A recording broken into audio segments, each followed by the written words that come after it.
Good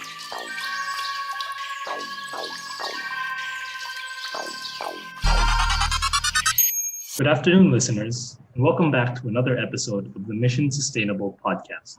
My name is Greg Chong, and this is my co-host, Jaime Ozaita. We're here today with Mr. Kevin Punzalan, who works as a Senior Policy Officer for Economic and Public Affairs at the Embassy of the Kingdom of the Netherlands, right here in the Philippines. He's here to discuss climate change and its relation with transportation and the economy. Thank you, Gregory, for the introduction. So good afternoon to everybody. I thought I would begin today's session by giving you a brief overview of what exactly the Netherlands does for sustainable transport and why exactly its culture, particularly its cycling culture, are unique and are an interesting model for cities around the world to emulate. So what I wanted to present to you all today was discuss the Dutch cycling culture, the polder model, and how that approach is a holistic and consultative way to build cycling communities. Along the way, I will be discussing, of course, what the Dutch concept of active mobility and sustainable transport is. I will also be looking into some of the things that our embassy is doing to help promote this in the Philippines. So one thing that people often comment when they look at the Netherlands today is they always think that it was always a cycling country, or that it was always especially considerate of non-motorized transport. Now, this may come as a surprise to many people, but actually Dutch cities were becoming very car-centric in the 60s and 70s. And it was becoming a lot like the cities that we know today. For example, cities in the Philippines, which are also extremely car-centric. So what's important to understand is that the Netherlands became a cycling country and a country that appreciated sustainable transport as a gradual process through the decades from the 1970s to the present. And what's also important to know is that that change didn't come about out of thin air. It was the result of the government and civil society mutually working together to make cities friendlier to cyclists. So, in case you don't believe me, let me show you some pictures from the past and the present. So this picture is of the Catarijn Single. This is the former moat that circles the city of Utrecht, which is one of the most important cities of the Netherlands. That was a 12-lane car lane highway that was very wide, and as you can see, not very friendly for pedestrians or cyclists or any other form of non-motorized transport. And this photo, mind you, dates from 1977, not too long ago. Now here's how it looks like today. That's exactly the same spot. That building on the right, you can actually see the corner of it in the previous photo. That's exactly the same spot. They have rebuilt the moat. They have built parkways surrounding the canal bank, and cycle paths and pedestrian paths lining it as well. And as a result, the whole area has become more of a park rather than a transportation artery from first glance, but it actually moves more people now because it allows people to take cycling, to walk, even to boat along it compared to before. So what are some of the other factors that help change the way people look at mobility in the Netherlands? First, there was a movement that began in the 1972 in Amsterdam, where parents noticed there was an increasing number of children that were getting into accidents with cars in the city. Mind you, Amsterdam is an old city with narrow streets, and the Dutch children would often cycle or walk to their neighborhood school. And many of them started getting into accidents with cars. So a movement called the Kindermoord movement, or in English, Don't Touch My Children, began to make motorists slow down and become more aware that they have to share the street with others. This was complemented by the formation in 1975 of an interest group or an advocacy group called the Cyclists Union. The Cyclists Union at first advocated for road safety policies to make the roads more safer for cyclists. But eventually, they've become a comprehensive lobby group in actually setting not only road safety standards, but also encouraging the government to remake cities to be more cycle friendly. In fact, today, there are members of the Dutch parliament that are also representatives of the Cyclists Union. Now, let's talk about the cycling culture in the Netherlands and what helps maintain it. The thing about the Netherlands is that from a very young age, Dutch children are taught to learn how to cycle and to learn how to become independent using a bicycle. So in the Netherlands, most children are not brought by their parents to school after a very young age. So, for example, by ages 8 or 7, they're already learning to cycle to school by themselves. So from a very young age, they're taught to understand the rules of the road, and the schools themselves also support this effort. There's also a strong culture in the Netherlands that encourages people to use active transport for a number of reasons. The first is that there are environmental reasons for not taking cars and to take either cycles or to combine cycling with using public transport. And then most importantly, the urban planning system in the Netherlands gives priority to moving people over cars. In the Philippines, urban planners often refer to transport corridors in terms of how many vehicles can move per hour. Whereas in the Netherlands, it's not about the vehicles you move, it's the number of people you move per hour. And often, bicycles can move more people per hour than cars, even if they travel at a lower speed. How many people can fit on a square meter section of roadway versus a car? You can have maybe one, two, three, maybe 7 or 8 people in a 5 square meter space, whereas with cars, you would have maybe at most 4 people. So this is an active reason why the Dutch cycling culture is very strong. And what exactly does that culture entail? First, it sets a hierarchy that first, in terms of who should be served first by transport, it is pedestrians, cyclists, and then car users.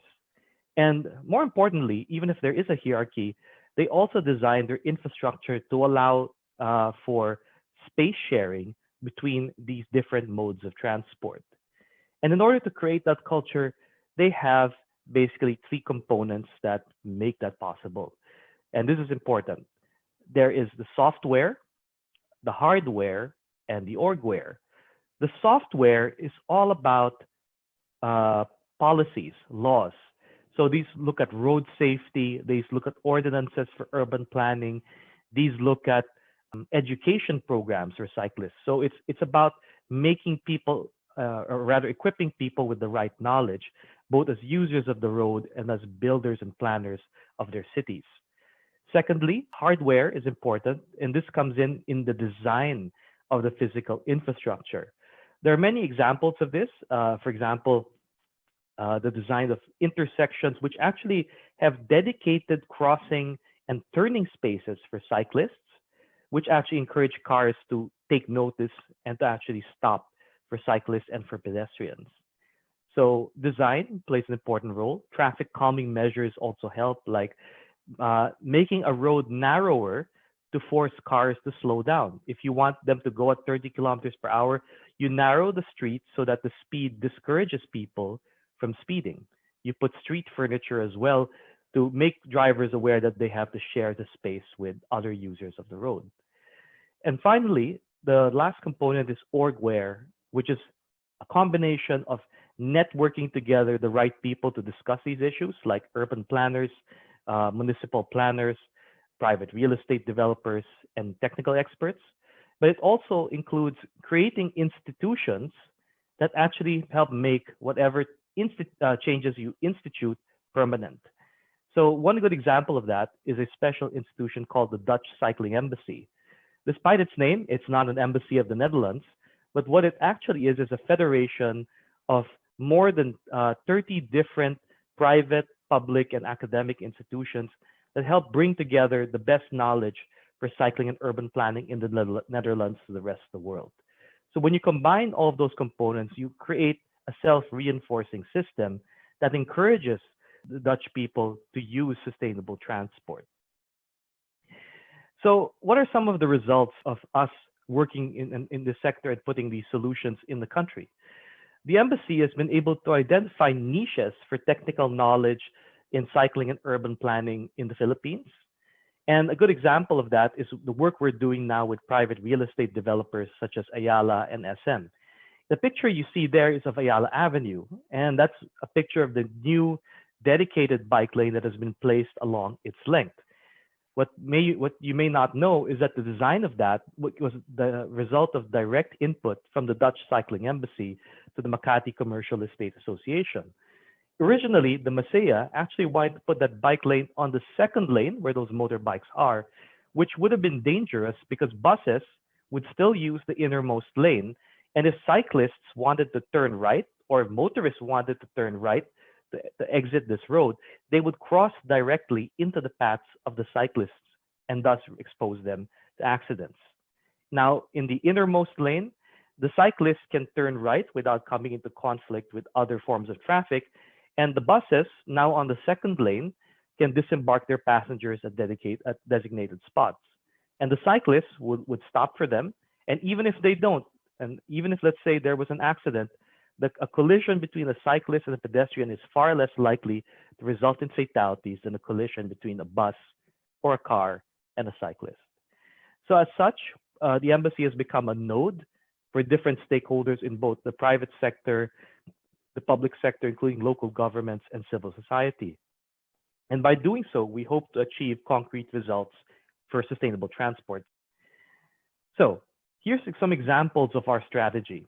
For the public sector, especially focusing on the level of local government, we help offer capacity building activities to train them in equipping them with the necessary skills and technical knowledge they would need to build cycling friendly infrastructure.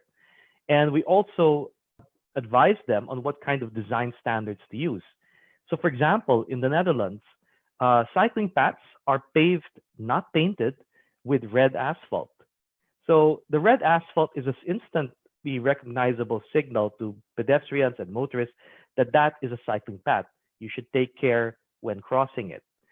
And more importantly, red asphalt is not like paint, where paint has to be renewed every number of years because it fades from use. With red asphalt, well, until the asphalt literally degrades, it will always be red. So we advise local governments on some of the technical standards that the Netherlands uses. For the private sector, we offer education campaigns, and we also offer commissioned capacity building activities. And we also offer networking activities between Dutch technical experts and their counterparts in the private sector here. And lastly, for civil society, we help create consultations on needs and sustainable transport in the Philippines. We help organize networking and coalition building activities to bring all the different stakeholders in sustainable transport together. And lastly, we also lend our support to advocacy campaigns that advocate for safer and more sustainable cities. So here's an example of some of those activities. This was a workshop called a Think Bike workshop held in Iloilo City in October of 2019. Here, we brought together cycling advocates, urban planners, and representatives from the private sector to actually develop a route map for cycling routes in Iloilo City. Now, aside from being a capacity building activity, the workshop also filled a second purpose, an unstated purpose. You see, before the activity, all of these actors had previously not been talking to one another. Civil society was lobbying the government to adopt an infrastructure. The government was planning, but did not initially welcome the input of civil society. So our function as an embassy was to bring all these people together into mixed groups and to actually encourage them to discuss their problems in one forum. And as a result, they were able to come to an agreement about the cycling paths. Well, and what impressed me the most after this activity was, even though the map they created was ambitious, if you look at the map of cycling routes in Iloilo City today, it has gone far beyond what was initially planned in this room. And that was beyond what we had asked them to do. So that kind of consensus building is also an important part of the work that the embassy does for sustainable transport. And what we like to do together, as I mentioned in the very beginning of the presentation, is we like consensus building. That's actually a Dutch concept called the polder model. Polders are the plots of land that the Dutch reclaimed from the sea to create farms. And that's basically what you see in that picture. To build a polder, you have to bring together all sectors of society. You have to bring together landowners, government officials, you need to bring together technical experts, and most importantly, you have to bring them into a room and openly discuss the common challenge together and to come to an agreement before you build anything. Because the Dutch believe that it's only through consensus that you can achieve something that is lasting and that generates real results. So they would rather spend more time discussing and building consensus before building, because when they do eventually decide to build, there is an agreement and it's less likely to get derailed. Yes, so you mentioned a lot of interesting things about how biking and bike lanes and the culture of bicycling in the Netherlands has helped a lot to create safer roads and cleaner forms of transportation. So I was wondering what steps they took in the Netherlands in terms of working with the private sector of, for example, car companies, the industry for transportation, particularly in the private sector, to have them sort of cooperate in projects like that, because I feel like in the Philippines, there's a lot of aspects of the private sector that may be contributing to, for example, the volume of cars in the streets. And I was wondering what kind of model they followed in the Netherlands to help regulate that. Thank you, Gregory. That's a complex question, and I think we need to unpack it. So let's try to focus first on policy for private car use in the Netherlands. First and foremost, car ownership in the Netherlands is first highly regulated, which means that after you purchase your first car, the costs of annual ownership rapidly increase based on the number of cars you have. This is the reason why most Dutch people have no more than 2 cars at most, because it's restrictively expensive to own more than 2. Secondly, there are policies that govern the use of cars in cities. So there are areas, for example, of the Netherlands where private car use is not allowed, especially in the most historic districts of the old cities where the roads were not designed for cars in the first place. So that's basically the stick aspect. You know, they restrict car usage in inner city streets. Parking spaces are expensive. There's a lot of incentives for you, on the other hand, to use public transport and cycling in those inner cities. So Dutch people have become used to the idea that you use your cars to get from city to city if you want to, or to travel beyond where the trains and buses can take you. But otherwise, for daily transport, you use a bus, you use a train, or you use your bicycle, or a combination of the three. Now, in terms of collaboration more broadly, the Netherlands also has a special institution called a top sector.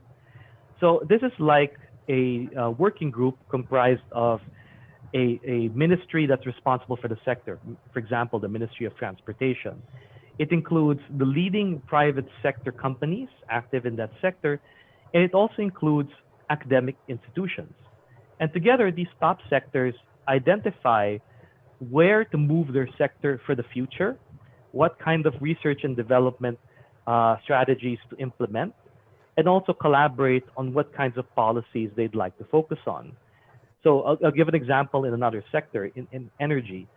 In top sector energy, the Netherlands is actively looking at how to reuse the heat generated by industrial facilities to keep cities warm. And take note, I'm not saying buildings, cities. So this is an idea called district heating, where you basically use the heat generated by industrial processes to warm entire sectors of a city using pipes, using other conductive materials.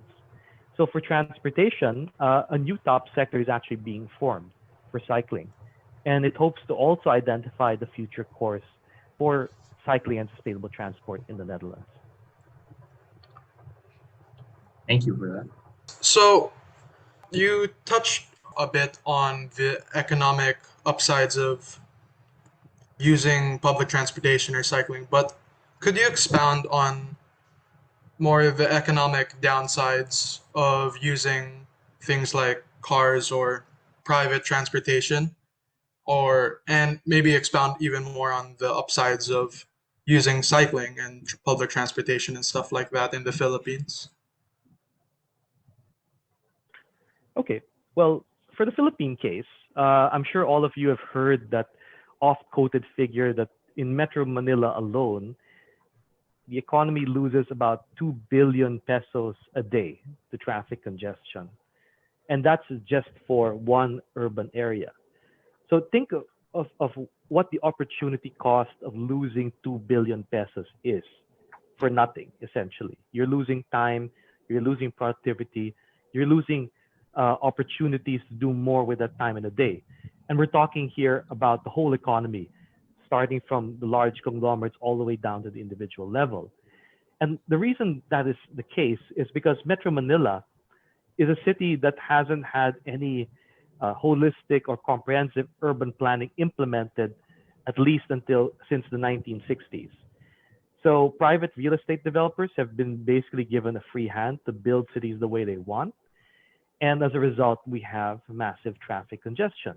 Why is there congestion? Number of reasons. First of all, our public transport system, our mass public transport system, has very limited has very limited accessibility for the majority of citizens of Metro Manila. The mass transport lines only follow the major road arteries of the city. They don't yet penetrate into denser neighborhoods. Our last mile is where the greatest challenge is because while we do have some heavy rail, the transition from heavy rail to where you actually get to your destination, you have to use a combination of buses, which are often not filled to capacity because there are a lot of companies competing for the same routes, which is a very unique situation. It's not the case in most of the world where there is service contracting where companies basically have to service routes. And then beyond that, if you want to go where the buses can't take you, you have to take a jeepney, which is an even older and more inefficient form of transportation. And then to get your last mile, some people would even resort to taking a tricycle. Why? Because Manila's streets are not built for walking. It's not just a matter of climate. You know, we know that Manila is a tropical city beset by monsoons, but there are other cities that are exactly the same. I mean, even Singapore has a worse climate than Manila, but they have excellent walking facilities. So the fact that the average citizen of Metro Manila has to depend on wheeled transport from beginning to end greatly contributes to congestion. And the fact that if you do, let's say, have some money, most people are thus incentivized to buy a car because public transport is an arduous and uncertain process in the Philippines. And because most people now have to own more than one car, thanks to the UVRRP, the Universal Vehicle Road Reduction Program, that actually results in more car space being occupied by cars because most Filipinos don't have a garage to park their car in. They will park it on the street. So it's a mixture of many factors, many parents contributing to the symptom, which is traffic congestion. But the effects, as I mentioned, are massive, not just for the economy, but also for air quality, for your actual health and lifespan. Because if you're exposed 24/7 to dirty vehicle emissions that have sulfur, that have lead, that have nitrous oxide, that actually shortens your life. That increases public health expenditures for when you become older. The state will have to spend more to take care of sick people. So the effects are massive. Now, going to the other side of the equation, what happens if you invest in sustainable transport? First, you result in more efficient transport pathways, which will boost the economy and boost productivity. You conversely increase the lifespan of people because you have cleaner air. And then by investing in sustainable transport, you also reduce the number of cars on the roadways, which frees up space that could be used by buses, by trains, by cyclists or pedestrians, allowing you to move more people in a day. So, in a nutshell, that's basically the value proposition for sustainable transport. So, Yeah, thank you very much. so how would a city like Metro Manila take its first steps towards creating a more efficient transport system that would both benefit the people and the economy? Okay, there are a number of answers to this because there's actually more than one way to do it. But I will share the way that we've been working because it's the way that we see has worked. So, pardon me if I don't go into the other ways, but I think this is the one that's most relevant. So, we believe in organic change. This is why we want to work with local governments because local governments are the unit of government that are most sensitive to the opinions of their population because they know almost instinctively that if they do not cater to the needs of their population, they will not survive after the next election. So, by working with local governments, what we try to do is to find out first what are their sustainable transport needs. Do they need more cycling paths? Is there a need for multimodal facilities or end of trip facilities like bike parking, showers, lockers, etc.? We then work with advocacy groups for sustainable transport that are active in that local government. Together, we discuss what the needs are of that community, and then we then create capacity building activities to educate those urban planners, to educate other local officials, so that they can be encouraged then invest in sustainable transport systems, technologies, and programs. So we want them to take ownership. We want them to actually choose to invest in sustainable transport. And we help them by giving them the knowledge and tools that they need. So interestingly, in contrast to a lot of other countries which usually offer bilateral development aid, which comes with its own consultancies, with its own services, we prefer to let the local government identify what resources it will use for this, often from its own coffers, and then we work with what they have. Because we believe that in creating that kind of relationship that's based on collaboration rather than dependency, it's something that's more sustainable over the long term.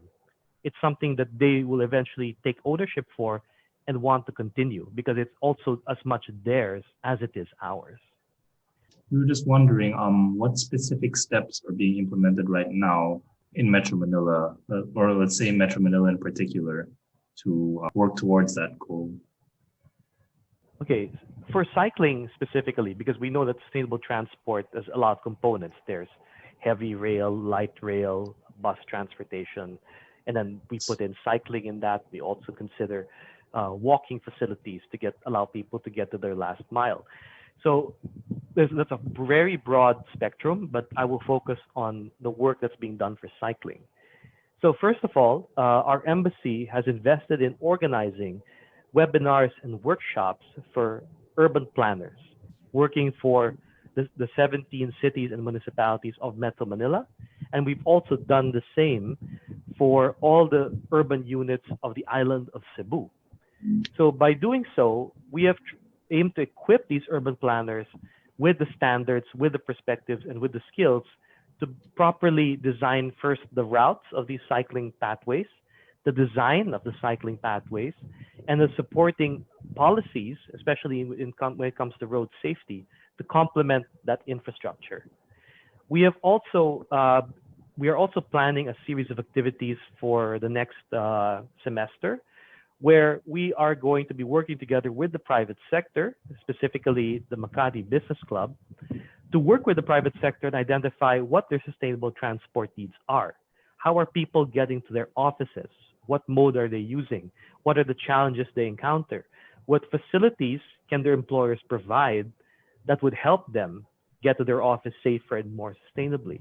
From there, we're going to take those inputs and feed them into the planning process of the LGUs.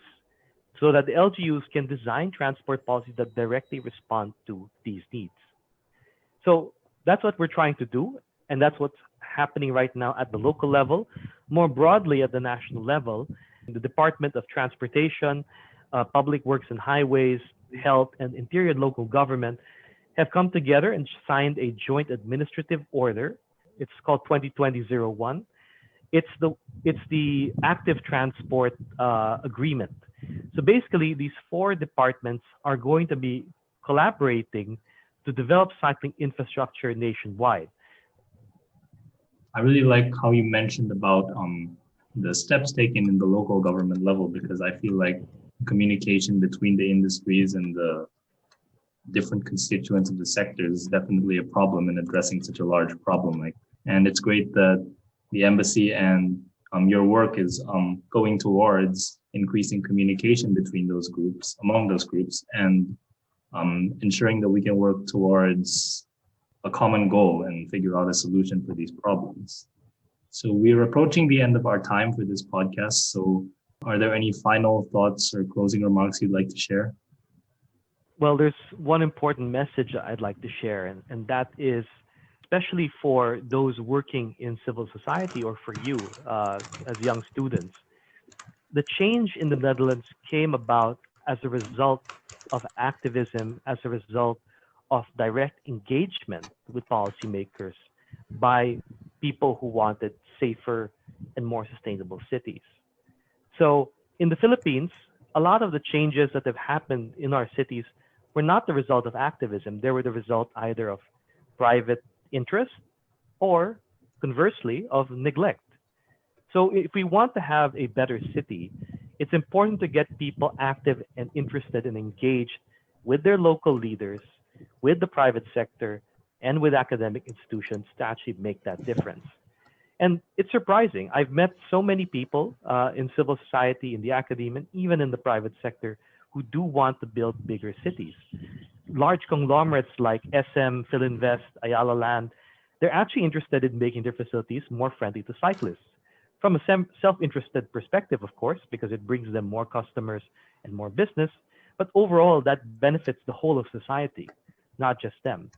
So the message I'd like to leave you with is that if you want a better city, you have to take a direct hand in making it a better city. Engage with people, engage with institutions, and in turn, they will respond to you. Change will not come instantly, as the Netherlands example illustrated, but change will come. And once it's there, it can't go away. Thank you very much, Mr. Kevin. And thank you to all of our listeners for following our Mission Sustainable podcast. This is, by the way, our final episode. So thank you for listening along with us, and to all of our guest speakers and all of the environmental related topics that we discussed. We hope you learned a lot about how to take care of the environment and how to create a more sustainable society, especially in today's more urban communities.